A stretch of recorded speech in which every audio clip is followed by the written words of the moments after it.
ሰላም ሰላም ናይ ሸዊት ራያ ዩቱብ ተኸታተልቲ ከመይ ኢኻትኩም ደሕና ዲኻትኩም? ብኣነ እግዚአብሔር ይመስገን ሃምታ ኣነ ሰላም ዘለኽዎ ሰላም ኣምላኽ ይዝሓለኹም ጥጥዑም ሰናይ ንዓኻትኩም በረኻተይ ትጣፋፍና ይቅርታ ማለት እዩ።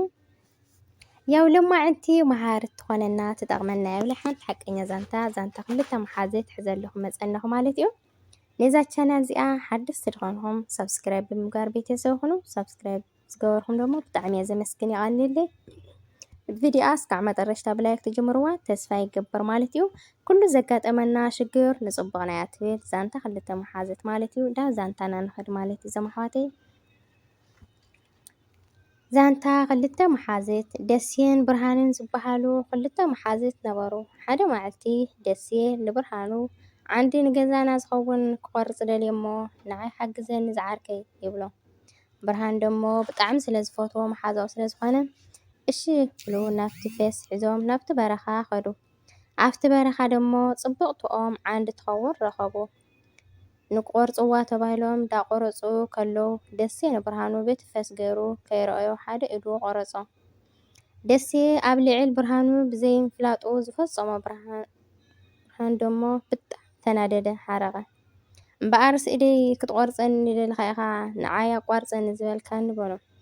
ደስየ ደሞ ኣታ ብርሃን ዓርከይ ኣነ ብዘይምፍላጠይ እየ ቆሪፀካ በጃኻ ብሓማቕ ኣይትዛረብ በሎ። ዘይከዓ ፈጣሪ ከዓ ንፅቡቕ ኢልዎ ይኸውን በሎ። ኢደይ ስለዝቆረፅካ እንዳኻ ንፅቡቕ ክኸውን ከመይ ኢልካ ትሓስብ በሎ። ደስየ ከዓ ኣብ ልዕሊ ብርሃን ብዘይምፍላጡ ዝፈፀሞ ፍፃመ ብጣዕሚ ሓዘነ። እቲ ኦም ከዓ ከይቆረፅዎ ገዝኦም ተመለሱ በቃ ተፈላለዩ። ድሕሪ ወርሒ ብርሃኑ ሕማቕ ሓሳብ ሓሰበ። ከምዚ ኢሉ ምስ ለውሱ ተዛረበ። በቃ ሕነይ ክፈዲ ኣለኒ በለ። ብተንኮል ዝተመልአ ብርሃኑ ናብ ደስየ ዓርኩ ኸደ። ደስየ ዓርከይ ይቅርታ ሓረቐ ስለዝነበርኩ እየ ሕማቕ ትዛረበካ እምበር ንስኻ እሙን ዓርከይ ዳፈለጥካ ከምዘይ ትፍፅሞ ይፈልጥ እየ በሎ። ደስየ ብጣዕሚ ተሓጎሰ።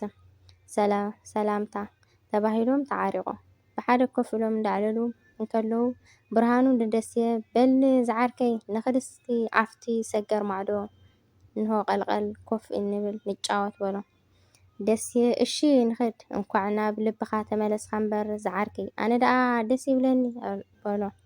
ይጫወቱ ነበሩ።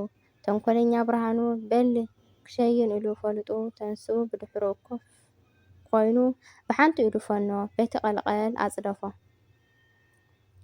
ስባየ ሕነይ ፈድየ ኣለኹ ደማ በሎ። ብርሃኑ ንገዝኡ እንዳተመለሰ እንከሎ ሓደ ንጉስ ናይቲ ዓዲ ዓመት ሓደ ሙሉእ ሰብ ይሓርድ ነበረ እሞ ዓመት ኣኺሉ ንወታደራቱ ኸዱ እስኪ ኣምፅኡለይ ኢሉ ለኣኾም። ወታደራቱ ዳኸዱ ከለዉ ደሞ ከምፅሉ ኣብ መንገዲ ንብርሃን ረኸብዎ። ሒዞሞ ደሞ ናብቲ ንጉስ ኣምፅእዎ። ንጉስ ርእይ ተበሎ ኢዱ ቁራፅ ከመይ ኢልኩም እዚ ተምፅለይ ኣነኮ ሙሉእ ንጉስ እየ ሙሉእ ሰብ እየ ዝደሊ በሎ። እቶም ወታደራት ደሞ ሰደድዎ ብርሃኑ እታ ደስየ ዓርኩ ዝበላ ቃል ዘከረ። ብጣዕሚ ተገረመ። እቲ ኣብ ልዕሊ ደስየ ንሱ ብምፍላጡ ዝፈፀሞ ተግባር ተጣዓሰ ሓዘነ።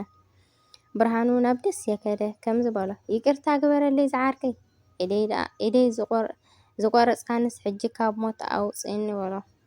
ሙሉእ ሰብ እየ ዝደሊ ኢሎም እቲ ንጉስ ሰዲዶምኒ በሎ። ደስየ ከዓ ዝዓርከይ ሕጂ እውን እሙን ኩሉ ዘጋጠመና ሽግር ንፅቡቕ እዩ። ንስኻ በዚ ቀልቀል ተዘይተፅድፈኒ ዶ ነይርካ ምሳኻ ክምለስ ስለ ከለኹ ኣነ ሙሉእ ሰብ ስለ ዝኾንኩ ንዓዮም ክሓርዱኒ ነይሮም በሎ። ርአኻ ዝዓርከይ ፈጣሪ ኩሉ ግዜ ንፅቡቕ እዩ እቲ ሽግራትና በሎ ማለት እዩ። ስለዚ ኩሉ ዘጋጠመና ሽግር ንፅቡቕና እዩ ብረኻት ኣሕዋተይ። ደስየ ኢዱ ንብርሃኑ እንተዘይዝቆርፆ ካብቲ ወታደራይ ኣምለጠይ። ብርሃን ደሞ ብተፀድፊ እንድሕር ፀረፈ ብሓደ ጥራሕ ሒዞም ያው ሙሉእ ስለዝኾነ ኣብቲ ንጉስ ክቃር ነብሩ ማለት እዩ። ኩሉ ሽግራትና ንፅቡቕና እዩ ማለት እዩ። እዛ ዛንታ እስካዕ ልዕሊ 3 ዓመት እየ ካብ ዝሰማዕኽዋ። ንዓኹም ክተምህር ክትጠቕመኩም ኢለ ሎሚ ፅሕፈያ ፅሕፍቲ ነብራ ኣንብበ ኣለኹ ማለት እዩ። ብሽመይን ብሽም ብልቢ ዝፈትዎ ማዕረኽተይን ገይረ እየ ኣቕርበ ኣለኹም። ብርኻት ኣሕዋተይ ብጣዕሚ ዘኽብረኩም ዛንታ ዛው ሰማዕኹም ርእይቶኹም ጽቡቕቲ ኮይና ኮመንት ግደፉለይ እዞም ኣሕዋተይ ተትመቻትኩም ማለት እዩ ነዛ ቪድዮ እዛ ድማ ብላይክ ጀምርዋ ሓደ ሓደ ነገራት ጽቡቕ ዝበልናዮ ሃምዝቡ መሃር ክኾኑ እዩ ዝበልናዮ ሕዝና ኣለኹም ንመጽአና ማለት እዩ እስካዕ መጨረሻ ምሳይ ስለ ዝሰማዕኹም ንጽንኹም ስለ ዘዳመጽኹምኒ ብጣዕሚ የመስግን ጥጥዕሙ ሰናይ ንዓኻትኩም ሰላም ኣምላኽ ምስ ኩልኻትኩም ይኹን ብረኸተይ ሰላም ቃኒልይ ሰላም ጽንሕለይ